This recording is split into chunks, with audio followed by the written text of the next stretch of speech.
Здравствуйте, мои хорошие, здравствуйте, мои любимые. Давайте рассмотрим вашего мужчину и рассмотрим, что будет дальше между вами. Но для начала, конечно, мы будем смотреть характеристику ваших отношений, посмотрим вообще в принципе, что сейчас. Так, мужчина, по-моему, здесь волнуется, или вы волнуетесь, поэтому немножечко расслабляемся и приступаем к просмотру этого расклада. Итак, что здесь?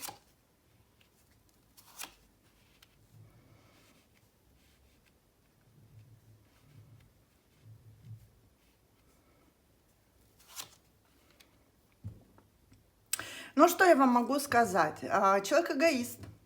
Здесь у нас 3 девятки, посмотрите. Точнее, 2 девятки, карта Солнца, король Пентакли. Человек, который бездействует, много говорит, много обещает, но при этом ничего не делает. Говорит о каком-то прекрасном будущем, говорит о том, что мы будем вместе, что у нас будет все хорошо, что я исправлюсь. Но для кого-то это может быть, что я там работу найду, зарабатывать начну. Но при этом двойка жезлов все время указывает нам на бездействие этого короля. Здесь мог быть возвращенец, то есть человек, который недавно вернулся после длительной паузы, так как десятка мечей говорит о том, что мужчина ищет выход из тупиковой ситуации между вами, но при этом дает много надежды, а вот пентакли нет. Еще что сейчас между вами? Хитрость, обман, манипуляция о прекрасном будущем. Ну, то есть мужчина вам обещает, что у нас будет семья, у нас будут отношения, у нас будут планы на будущее, но при этом давай начнем постепенно с туза жезлов, то есть с интима, да, с удовольствия, с получения удовольствия, а там посмотрим. Ну, то есть конкретно здесь мужчина раскручивает женщину на интим. Угу. Ну, это из прошлого мужчина. Мужчина из прошлого. Шестерка кубков. Когда-то у вас уже были то ли созависимые отношения, то ли как-то не сложилась, а была ситуация, которая заставила вас расстаться. И мужчина еще тогда дал вам иллюзию, что между вами будет будущее. Дело в том, что, скорее всего, а вообще он сам верил в то, что он говорил.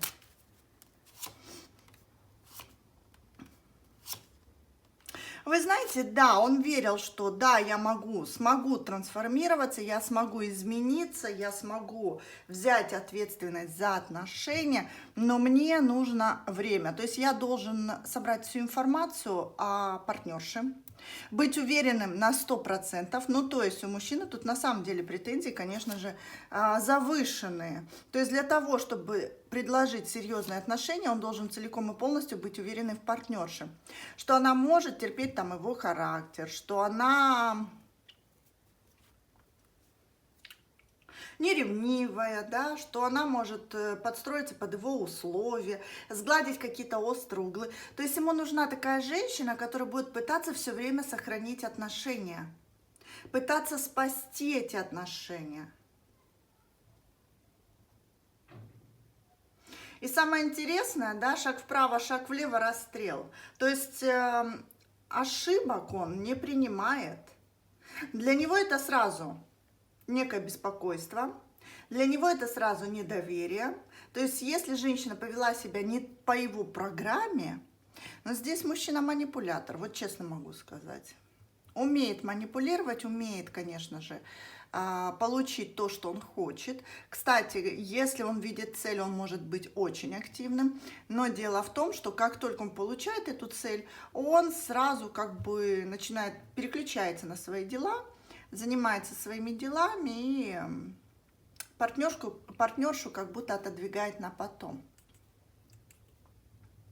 Интересный расклад сегодня. Девочки, кому вот заходит эта история, слушайте и смотрите дальше. Но если вы чувствуете, что вам тяжело слышать именно, может быть, да, такие вещи о ваших отношениях, о отношении к себе, выключайте. Вот выключайте. Не надо себя насиловать. То есть, если вы не готовы сейчас принять эту информацию, не нужно ее слушать.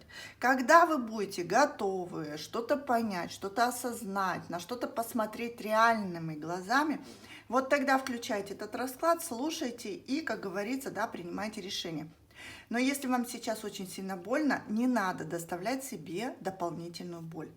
Так, что я хочу сказать? На Монаре я хочу посмотреть. Раз у нас тут такая интересная ситуация, давайте посмотрим вообще.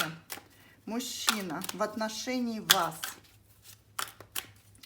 Король Пентаклей — это не обязательно, что мужчина у нас пентаклевой масти. Нет, вот именно в такой трактовке нет. То есть он не обязательно будет там тельцом, девой или козерогом.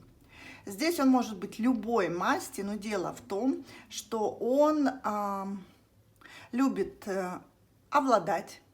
Он любит, когда женщина полностью, целиком и полностью принадлежит ему, но при этом взамен он ничего не дает.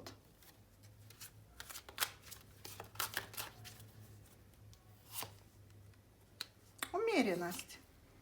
Ну, ты же говорю, здесь, видите, созависимые отношения.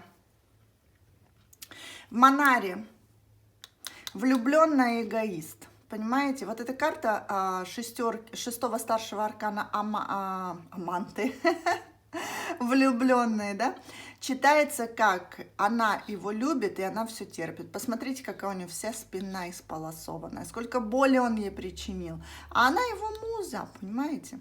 Он ее рисует, он ею любуется, он ею восхищается, но при этом не упускает возможности сделать ей больно. А для чего он это делает? Ну, конечно, для того, чтобы понять, а любит ли она меня. То есть я буду ей делать больно, и если она стерпит, и если она меня простит, значит, она меня до сих пор любит. Вот здесь была такая проверка. При этом же ему с вами очень комфортно. Ему очень нравится ваша грудь, кстати.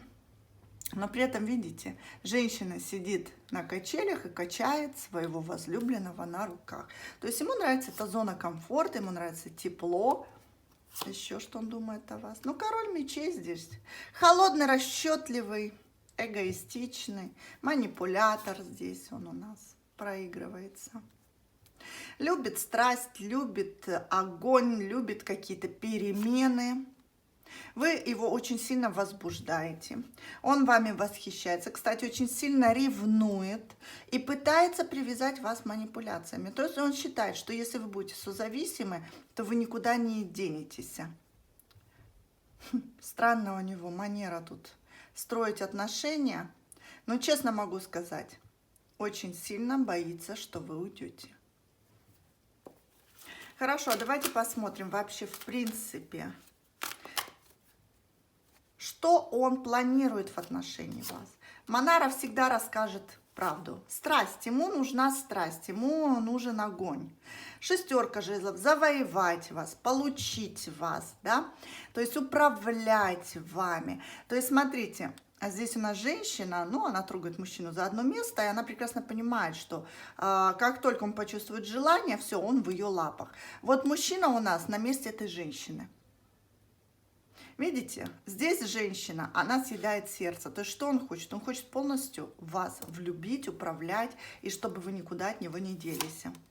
Угу. Рисует вам какие-то, посмотрите, по седьмому старшему аркану рисует вам какие-то фильмы по поводу будущего. Но это кинопленка, а вы верите, что будет все хорошо, что у нас будет будущее, семья, детки. Ну, по восьмерке пентаклей манипуляция. Опять же, как продолжение, смотрите. Здесь у нас съемочный аппарат, да, и внутри кинопленка. А здесь у нас это кинопленка, которую он манипулирует. То есть он придумывает какие-то истории, он рассказывает о том, что бы могло получиться между вами, тем самым удерживая вас. Ложные надежды. Девчат, кто-то здесь попал в лапы манипулятора. По Луне, кстати, между прочим, сам не знает, что он может вам предложить. Вот я смотрю, какое будущее, Луна. Поживем, увидим, да, в принципе. Мне бы хотелось обладать такой женщиной, но вот прям дать какую-то семью, детей, я не вижу, что он на это готов. Для него сейчас единственное будущее, единственная цель – это затащить вас в постель или вернуть в отношения, которые он когда-то потерял. Для чего он хочет вернуть вас в отношения? Вот держать вас. То есть, видите, вот держит мужчина, ему нравится удерживать. Опять же, видите, опять эта пленка. Пленка – это что? Это фильм, который он вам рисует. Это то, что он много обещает. При этом женщина тут сидит голая, в каких-то порванных башмаках. То есть он ничего взамен не дает. Он хочет ей наобещать. Вот она сидит, мечтает, на звезды смотрит. Удержать вас.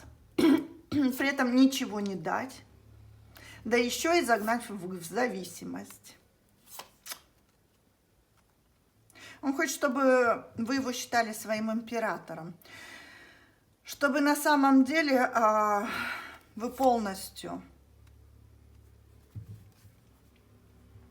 Для чего он хочет вернуть вас? Чтобы вы полностью от него зависели. Он бы вами управлял. Смотрите, прям девушка тут стоит. Конкретно прям держится за него. А он, император, стоит тут мечом машет, да? При этом ничего не хочет давать. Вот вообще.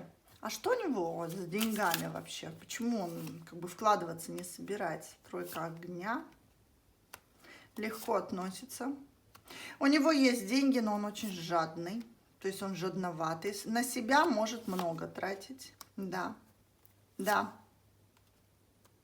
Да. Может тратить на первых каких-то моментах ухаживания, пока его женщина... по королеве жезлов возбуждает, пока она для него звезда, пока для него она цель. Еще да. Но вообще мужчина прижимистый по поводу денег. Так, ладно, мы уже заходим не туда, куда надо. Но почему-то, понимаете, здесь какая-то у него цель, вот честно скажу, да. Я не знаю, сколько у него денег. Может быть, у него есть там признание, слава. Может быть, он чего-то добился. Ну, все может, да, в жизни быть. И он прекрасно понимает, что этим он может управлять. А может быть, он просто красивый, да, и все хотят его женить на себе. Вот у мужчины здесь цель влюбить в себя девушку, но при этом ей ничего не дать. То есть вообще ничего. То есть он хотел бы, чтобы его любили ни за что. Вот для него это достижение цели. Для него это повышение самооценки. То есть да, меня любят ни за что. И в принципе я знаю, что я достоин чистой любви.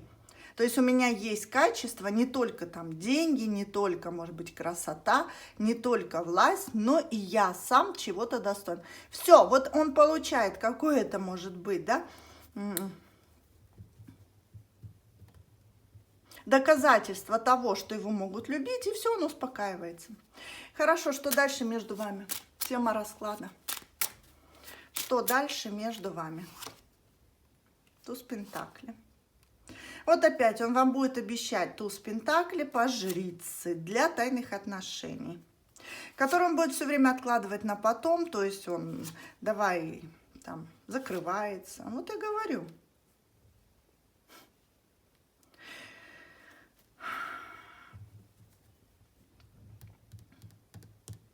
Почему жрица? Девочки, если он женат, например, то, честно могу сказать, он останется с семьей.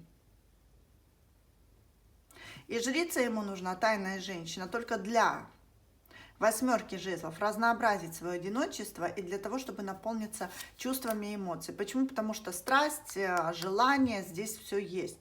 Но дело в том, что с императрицей у него здесь есть некая стабильность. Возможно, ребенок, в котором он вкладывается, может быть, там они обрели недвижимость, совместный бизнес и так далее. Кто-то императрица.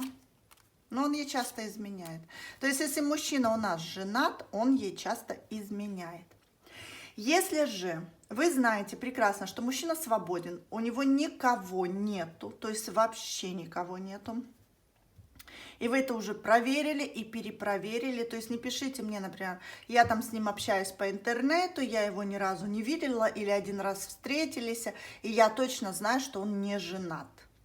То есть бывают такие ситуации, что мужчина просто находится в кризисе, они решили пожить отдельно, она ушла к матери, он живет один, и вот он всем рассказывает, что он свободен. Такое тоже часто бывает.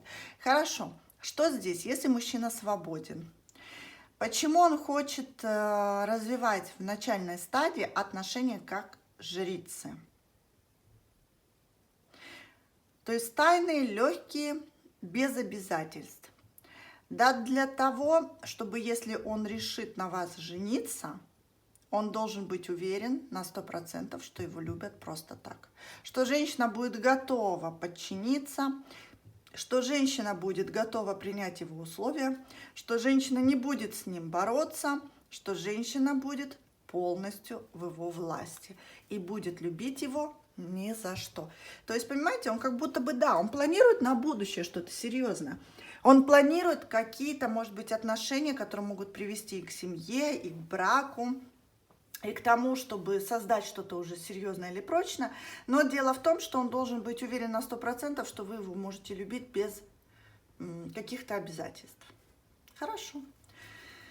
К чему приведут эти отношения? Тяжелый мужчина здесь, очень тяжелый. К чему приведут эти отношения?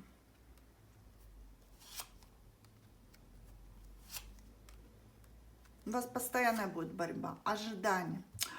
Это отношение постоянная конкуренция, перетягивание одеяла на себя. Вы будете его воспитывать, он будет вас воспитывать. Вы будете свои условия ставить, он вам будет свои оставить. Здесь очень много таких кармических ситуаций, да, когда... Ну, честно могу сказать, вот даже посоветовать не могу. Почему? Потому что я вижу, что здесь женщина, на самом деле, она добрая, искренняя, самодостаточная, красивая. То есть не зря ее мужчина выбрал.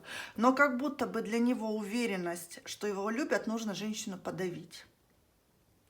Это чистой воды абьюз. Манипулятор сильнейший. У вас постоянная конкуренция. Вы в одну сторону, он в другую сторону. Вы одно ему говорите, он делает совершенно другое. Все время как будто договариваетесь. Он постоянно указывает, что делать надо. Паузы частые. То, что планируете, не реализовывается. То, что обещает, не делает. То есть как будто, вы знаете, как специально. А я посмотрю. Вот я ей наобещал, да, она там уши развесила, а я ничего делать не буду. И вот посмотрю. Если она меня и таким любит, значит, это любовь настоящая. Значит, она достойна быть моей императрицей. То есть тяжелый очень человек. И в браке он будет всегда подавлять. Здесь у женщины будет самооценка ниже плинтуса. Это от такого человека бежать надо вообще-то, если честно. Дьявол. Дьявол во плоти. Постоянно будет ставить перед выбором, постоянно. Или он женат, и вы будете постоянно находиться в состоянии, когда он будет выбирать, бегать туда-сюда, сидеть на двух стульях. Обещать, что все разрешится, вот она карта иллюзии, да? Но при этом ничего делать он не собирается. То есть, если он женат, он остается с женой. Если он все-таки у нас свободен, очень много он будет давать вам обещаний, он будет вас проверять, он будет постоянно создавать какие-то ситуации для того, чтобы быть уверенным именно в том, что вы готовы на все. Но в самый последний момент он будет находить какой-то дефект в вашем характере. То здесь вы ошиблись, то вот здесь вы ошиблись, то вы вот здесь что-то высказали, свое недовольство показали, характер показали. Нет, она не подходит. Надо еще время, чтобы проверить. То есть, понимаете, здесь вы будете постоянно ему доказывать, что вы хорошая, а мужчина при этом будет находить все время какие-то недостатки в вас. И вам придется все время меняться и подстраиваться под этого человека, чтобы доказать ему, что вы достойны его любви, понимаете? И это очень тяжелая ситуация. Но здесь кому подойдет этот расклад? Если вы прекрасно знаете, что в детстве у вас, то есть нормальный человек, ну, у которого с психикой, да, вот нет именно этой травмы, Он бы не стал вступать вообще в эти отношения. Здесь подойдет расклад именно той девочки, той женщине, у которой, может быть, родители очень такие серьезные, принципиальные, требовательные. То есть для того, чтобы заслужить их любовь, нужно было доказать, что ты достойна этой любви. Например, там, получить хорошую оценку, убраться дома, посмотреть там за младшими детьми, достичь каких-то, может быть, высот в спорте, не знаю, быть лучшей в школе. Вот тогда они, может быть, еще сделают какой-то комплимент или как-то заметят, что да, вы у них молодец. Но при этом вам любовь нужно было все время завоевывать. И вот сейчас это перекладывается на отношения. И мужчина здесь четко видит, да, что вы способны доказывать, что вы достойны любви. Любви достоин каждый человек, и просто так. И не нужно этого доказывать. Вы, главное, себя полюбите просто так, ни за что. И тогда все остальные вас полюбят. Самый главный человек в вашей жизни – это вы. И если вы себя просто так полюбите, не надо смотреть на родителей, которые недолюбили, на общество, на сообщество. Главное, чтобы вы себя любили. Поймите, чего вы достойны, каких отношений вы достойны, чтобы как относился к вам человек. И посмотрите то, что дает этот мужчина. Что он делал? Именно поступки.